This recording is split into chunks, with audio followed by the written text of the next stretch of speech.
Amoy, nama siapa Amoy? Hah? Nama? Hah? Nama? Dong Hui Yen. Yong? Hui Yen. Sudah kahwin? Ah, Belum. Durian. Oh, Taiko. Bi. Amoy ada Amoy. Amoy banyak. Amoy. Mau tanya Amoy. Amoy banyak. Boleh tanya Amoy? Boleh. Durian, makan durian nih. Oh. Makan durian. Oh. Makan duri hitam. Mari makan durian. Oh, England. Aduh. Ini murah. RM9. RM9. Oh, murah ni. 13. RM13. Oh. Oh, ni. Ni berapa? 15. Oh, murah je. Banyak bola. Tak ada. Ni Black Tune. Ha, ni. 15 juga. Tunggu belaka ni. Nak datang ke mana ni? Beli kat mana? Kena datang dekat roundabout Benter. Roundabout Kita ada Benter. dekat Petronas. Sebelah Petronas Benter. Ha. Okey, bye. Durian. Oh. Wah. Belah durian. Oh.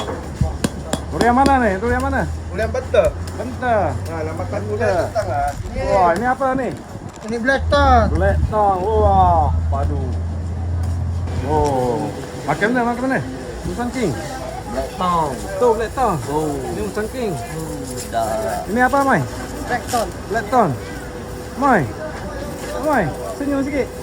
Wah. Ini banyak. Ya. Ha? Ini hebat kan? Ah, makan dulu. Makan durian dia. Dua-dua yang Mustang King. Sedap. Sedap. Sedap je. Ya. Oh. Ha. Makan Makan tu sekali, tu boleh. Ha? Ha. Kau makan durian daripada England. England. Ha, sebenarnya England menang lah ni. Wah. Mana ni? Dah main dah tadi. Main dah. Ha, 3-2 wah. Lah. Boleh tak lagi baju England. Ah, mesti lah. Hidup England. Aneh. Salam. Saya. Okey. Okey. Oh. Sedap durian. Okey. Okey. Black Tong. Black Tong. Oh, baik. Apa? Ya. Durian dan keba ada kuku. Ada banyak. Ya. Ha. Tak bawa keluar apa. Ha, sama je. Ada pakai durian.